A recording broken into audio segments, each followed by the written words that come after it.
Welcome back to the Artie Lange Show.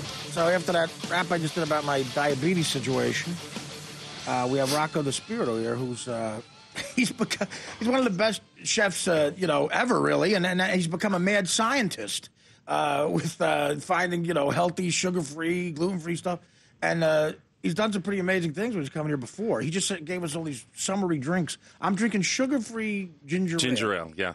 It tastes 0 calories. It tastes great. Tastes better than regular. And 0 calories. Yeah. Wow. Sweetened with monk fruit. And this is your homemade. Homemade, yeah. I just hooked it up in the soda stream. I brought my own syrup, and how long does that take to make? I can make it for you. You don't have to even worry about it. Yeah. That's unbelievable. Yeah. Do you do this for yourself then? I do this for my clients. The people I coach and cook for every day, and I'd love to do it for you. I think the last 2 weeks, or what was it, the last month, has been life-changing for you, right? Well, no, mostly the last 2 weeks. But okay, the last month, I really started to feel bad. Right. Like, I don't know what was going on.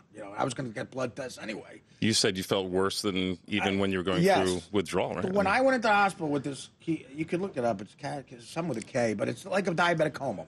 I never felt that terrible in my life, like that near just not wanting to be here.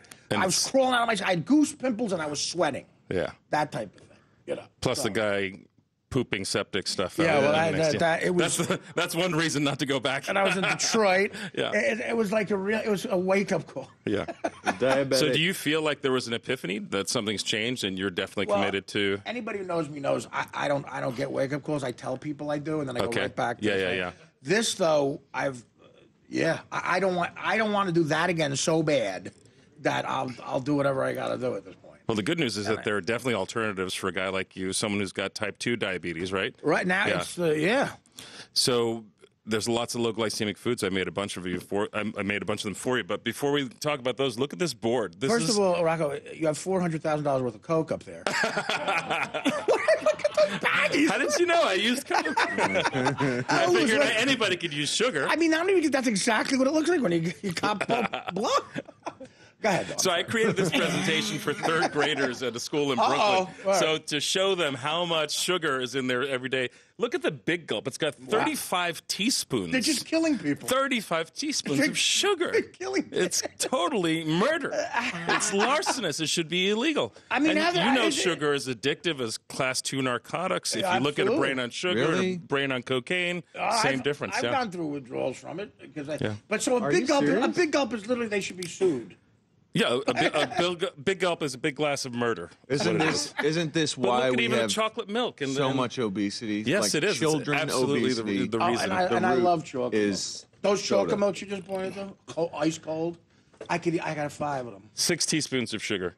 Yeah. And even the apple juice that is supposedly no sugar added has 4.5 teaspoons of sugar. Well, that's the key. They say no sugar added. That's the way. What does that mean? They use concentrated fruit juice or something like that. It's the same thing in the end. Yeah. What you have to look for are low glycemic drinks, like everything I've made for you. So I made sugar-free iced tea, fruit punch lemonade. I made ginger ale soda for you, and then I brought some all-natural Zevia soda. These are made with stevia and monk fruit. It's very sweet. Now, how is stevia? That's a mystery thing. That's good. Stevia is an herb. It's just an herb. Okay. Yeah, it's an herb that grows. It's not like aspartame, all that stuff. No. Yeah, it's okay. Good. Yeah. That's good. So they haven't found anything with stevia where it creates but the sugar industry is trying its damnedest to make sure people are confused about stevia. Stevia is the only all-natural sweetener that is not harmful. They're becoming like the new tobacco industry. Oh, yeah. As less and less people smoke and waking up to that, the sugar people are becoming the new. They're going to get like for sure.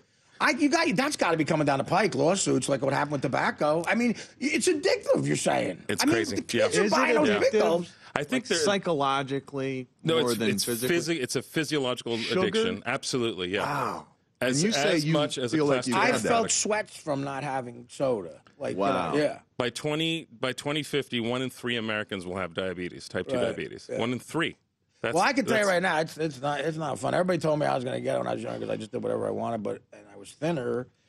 My father had type 1, but I ate myself into this and drank myself into it. And you think about McDonald's. If you go and get a Big Mac and a quarter pounder with cheese, not an unusual meal, with a large fry and on top of it a Coke, that's, Yeah, that's. And you were doing that fast food almost every day, right? No, not every day. No. You'd go through like phases where you'd hit McDonald's a lot. Yeah, not every day since I was, but in my 20s, when we were young, that's the only reason we weren't dropping dead then, because we were young. We'd go to McDonald's every night. Yeah. You know, I used to hate my father for not letting us have fast food. We had to sneak out of the house. We had to, go on these clandestine trips to McDonald's and Burger King. Yeah. And it was like such a treat when we finally got to those places and ate a Big Mac. Yeah. But, he was right. He was right. And I don't care about fast food now, thanks to him being a Nazi about it. No, listen, he was doing... And the same thing with soda. Your father didn't let you have... no soda, no fast food. No soda, no fast food. My father, I would help him steal a snowblower every week. Is that a euphemism for something? Or no, just he was a bit of a klepto. Oh, okay. No, I'm saying the influence. No, my father was a healthy guy. Like their generation didn't know from all that, and then this McDonald's pops up. They just think it's like a hamburger stand, but exactly. And then the mass production. Forget, then. But even McDonald's has changed over the years. All the fast food restaurants are serving larger portions, more sugar, more sodium, keeping the addiction going. The combination of salt, fat, sugar is incredibly addictive, very hard to shake. Definitely. But I could get you detox from sugar. Well, it looks like they did it for you. No, I did it the hard way, but it was in the hospital with an IV. It only takes about 2 weeks. There's a new movie called Fed Up. Lori David did it. With Katie Couric. It's all about the sugar industry and what's happening in America with sugar addiction. And it's something. It's going to be out May 15th, I think. Right. Something everyone should see. And I think it's going to be a wake-up call. Yeah, well, I don't know how you stop big corporations in this country from because people are always going to, like you say, it's almost like crack. The problem is there's no alternative. What are you going to do? Are you going to go? What are you going to go? What are you going to eat? What are you going to? Well, now, drink? like I say, they have even at a giant stadium, they have gluten-free stands now. Right. Yeah. Well, that's because 18% of America has celiac disease. What is that? Celiac disease is when you're intolerant to gluten, and it's thanks to the GMO wheat that's producing wheat with so much gluten in it now that it's become toxic. But did we create illnesses in the last 30 years like that didn't exist in 1928? Was celiac around? Celiac, well, I'm sure it was around, but I don't think it was as popular, so to speak. And if you go to Italy, they haven't changed their wheat in 500 years. Right. So people just in general eat better Yeah. back in the old days. They just did it because it wasn't the processed. Exactly. The advent of processed food is what's really turning it around. And why do genetically modified wheat? Why does that have so much genetic modification allows you to produce a grain that will have more gluten in it. Gluten is the valuable part. Oh, gluten is the protein that all bread is made from. And it's the protein in flour that people want. It's the part of the flour, the grain that is most valuable. How long did it take them to figure out it was gluten doing it? I don't know. It's the gluten, damn it. Who even heard of that before? Right. I know. Now everybody talks about gluten. So is that something you would feel satisfied drinking? With a meal, yeah. I need something to wash down a meal that's kind of flavored because water will do it, but that's to me a cheeseburger and a soda, nice roast beef and Swiss or something with a soda, like a pizza with a soda. That's American to me. Does that soda cut it for you?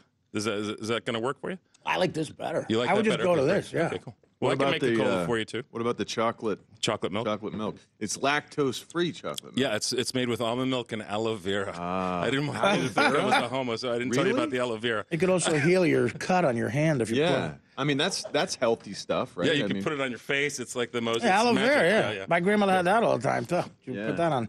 If you got cut with a machete, you should put aloe vera. So it's even better. Chainsaw cut your neck off, you put aloe vera. If a guy's pooping septic poop next to you, cover yourself with aloe vera. Oh. Yeah. Needed it there. And so I love the story that they try to get him to sign the life-ending documents. I don't know what it was, but she said, she was saying, did you, and she was whispering, did you sign Oh, my God. That was crazy. And there was a lawyer there at one point, and I don't know. Like I say, I'm going to step down. I said, guys, listen. None of my business. I'm over here for 3 days now listening. You became their family counselor. I wanted to stick up for the guy.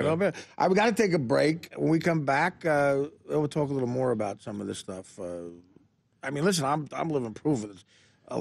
Hopefully, a lot of people won't go through this, but a lot are. So we're gonna come back with Rocco DiSpirito after this. The Artie Lange Show, weeknights on Audience, only on DirecTV.